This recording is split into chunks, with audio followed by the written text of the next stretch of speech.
Kalau Anda sering buka sosmed akhir-akhir ini, pasti sering banget dengar satu narasi yang terus diulang.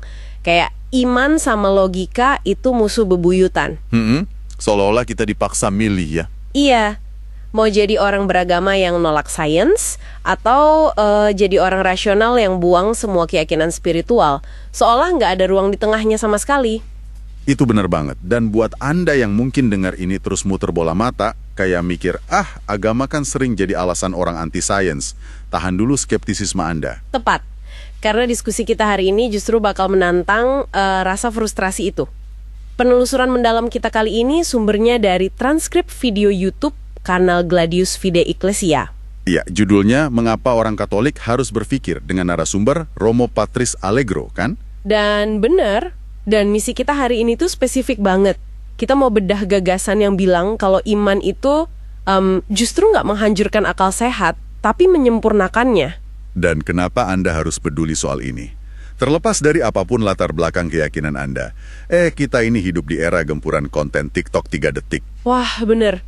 Informasi dangkal di mana-mana. Iya, jadi paham cara menggabungkan pemikiran kritis dengan nilai fundamental itu udah semacam keterampilan bertahan hidup sekarang. Oke, mari kita bedah ini dari fondasinya dulu. Sebelum masuk ke kacaunya dunia digital, sumber ini narik kita jauh ke belakang, ke zaman Aristoteles. Oh, yang soal animal rationale itu ya? Betul. Menurut Aristoteles, manusia itu makhluk rasional. Jadi kalau manusia berhenti mikir, kayak cuma kebawa emosi pas nonton video final, mereka tuh lagi hidup di bawah martabatnya sendiri. Itu poin yang tajam banget. Dan disinilah argumen teologis dari Thomas Aquinas masuk. Ada konsep gratia non destruit naturam sed perficit. Tunggu, itu bahasa Latin ya? Artinya gimana tuh? Artinya, rahmat itu nggak menghancurkan kodrat alami, tapi menyempurnakannya. Jadi akal budi kita harus diasah terus. Oh, supaya apa? Di sumber ini dibilang, supaya rahmat itu punya tempat untuk duduk. Kalau akal budi kita tumpul, rahmat spiritual nggak bisa masuk dengan baik. Nah, ada analogi kamera yang bagus banget buat ngejelasin ini. Ah iya, analogi kamera. Jadi kodrat nalar manusia itu ibarat lensa kamera yang mahal dan bagus. Tapi karena dosa atau kebodohan manusia, lensanya jadi buram kan? Kotor dan penuh sidik jari. Nah, orang sering salah paham, ngira iman itu kayak palu yang datang buat ngancurin kamera itu karena dianggap rusak. Padahal sama sekali bukan palu ya. Benar, iman itu justru cairan pembersih lensanya. Dia yang bersihin kotoran itu supaya kameranya bisa nangkap cahaya dengan optimal. Keren kan analoginya? Keren banget. Ada satu lagi analogi soal pasangan romantis. Kalau kita bilang, aku cinta Tuhan, tapi nggak pernah pakai otak buat mikirin dia, itu kosong banget. Sama aja kayak bilang, aku sayang kamu ke pasangan, tapi nggak pernah mau tahu hal apapun soal dia ya. Betul. Relasi yang sejati itu butuh partisipasi intelektual. Bukan cuma perasaan emosional doang. Tapi pertanyaannya nih, kalau nalar itu emang kodrat alami, kenapa banyak komunitas beragama yang malah nakut-nakutin pengikutnya? Oh, yang sering bilang jangan terlalu banyak belajar filsafat nanti jadi ateis itu ya? Nah iya, kenapa ada ketakutan kolektif sama logika coba? Yang sangat menarik di sini adalah, pemateri di sumber ini justru bilang kalau takut sama logika itu kesalahan besar. Kesalahan gimana tuh maksudnya? Karena dalam pandangan mereka, logika alam semesta ini asalnya dari sang pencipta itu sendiri. Disinilah mereka ngebahas konsep logos. Oh, logos dari Injil Yohanes ya. Itu kan sering diterjemahin sebagai sabda atau firman. Betul, tapi maknanya jauh lebih dalam dari sekedar kata-kata. Logos itu nalar ilahi, makna, atau struktur rasional terdalam dari realitas. Jadi nyambung sama kutipan tokoh sejarah gereja ya, kayak Santo Agustinus yang bilang, percaya agar mengerti, mengerti agar percaya. Tepat. Atau Santo Anselmus dengan iman yang mencari pengertian. Mereka tuh nggak misahin antara otak dan hati. Biar pendengar kita makin gampang ngebayanginnya, mari kita pakai analogi program komputer. Boleh. Bayangin alam semesta ini kayak program komputer super kompleks. Dan tuh ada itu pembuat kodenya. Terus Yesus atau logos tadi itu bukan sekedar fitur di dalam programnya, tapi dia adalah kode itu sendiri. Wow. Source code-nya langsung ya? Iya, jadi pas manusia mikir logis, mereka tuh sebenarnya lagi mikir pakai bahasa asli penciptaan. Makanya nuntut ilmu filsafat atau logika yang lurus, itu nggak mungkin bertentangan sama iman, ya kan? Karena asalnya dari sumber rasionalitas yang sama. Nah, disinilah pembahasannya jadi benar-benar menarik. Kalau sejarahnya sangat menghargai nalar, kok sekarang orang beragama gampang banget kejebak sentimen emosional murahan? Itu dia. Jawabannya ada di pergeseran teknologi zaman now. Kita tuh udah nggak hidup di alam demokrasi lagi. Terus di mana dong? Di algokrasi, alias kekuasaan algoritma. Algoritma ini yang nentuin minat dan keyakinan kita tiap hari. Terus sampai daya kritis kita mati. Mengutip filsuf Byung-Chul Han soal burnout society, masyarakat kita tuh udah nggak peduli lagi sama kebenaran. Yang penting informasinya menghibur dan estetik gitu kan? Betul banget. Dan ngerinya, otoritas keagamaan sekarang juga geser ke tangan influencer. Ini nih yang bikin emosi. Agama direduksi cuma jadi potongan video 3 detik di Reels, dicabut dari konteksnya, dikasih musik sedih. Agama tuh akhirnya cuma jadi urusan konten sama perasaan doang. Setuju. Nerapin ayat yang udah ribuan tahun tanpa paham konteks aslinya itu bahaya banget loh. Iya, membingkai agama murni pakai emosi buat viral itu bentuk pembodohan massal sih menurut saya. Ini memunculkan satu pertanyaan penting.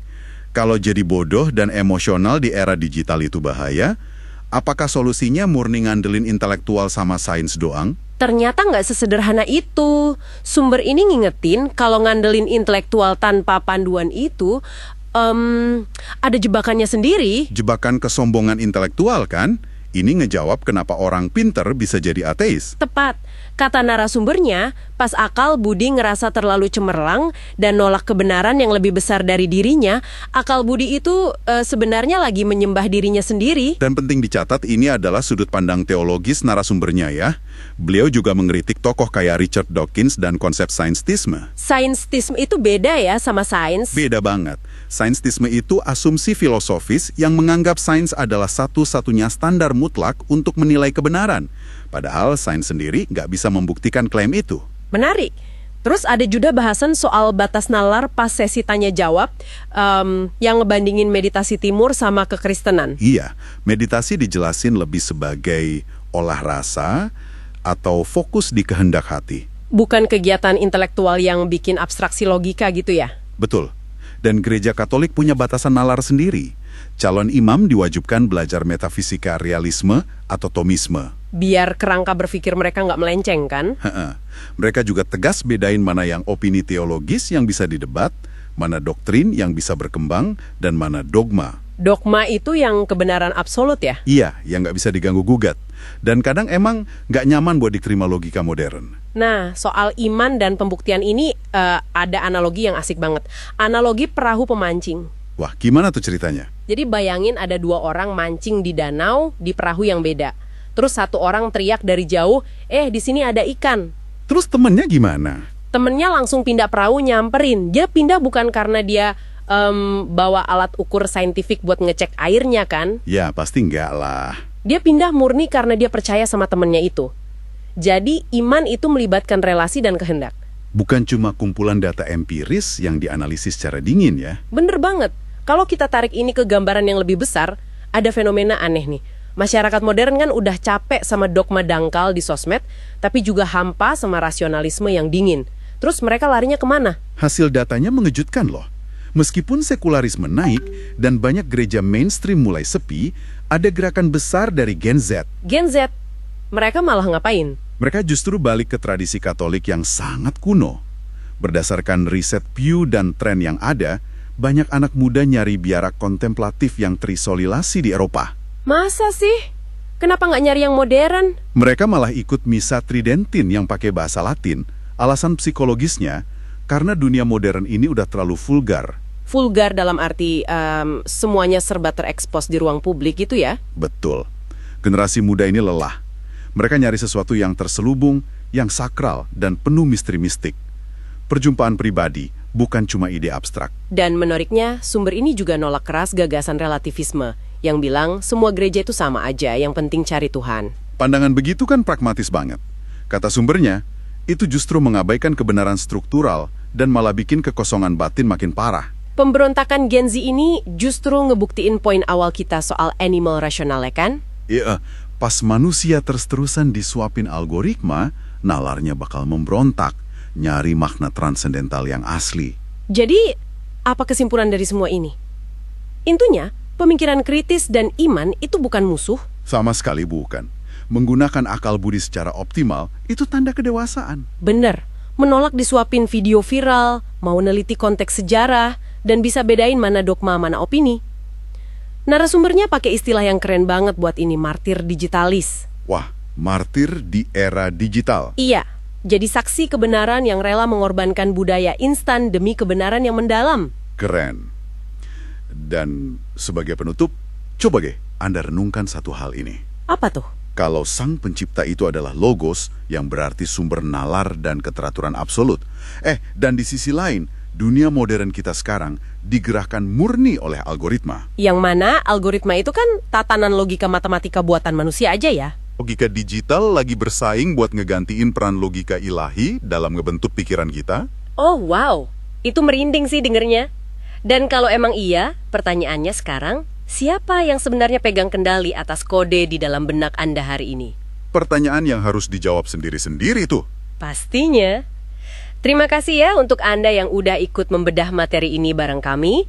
Teruslah pertanyakan asumsi Anda dan sampai jumpa di penelusuran mendalam berikutnya.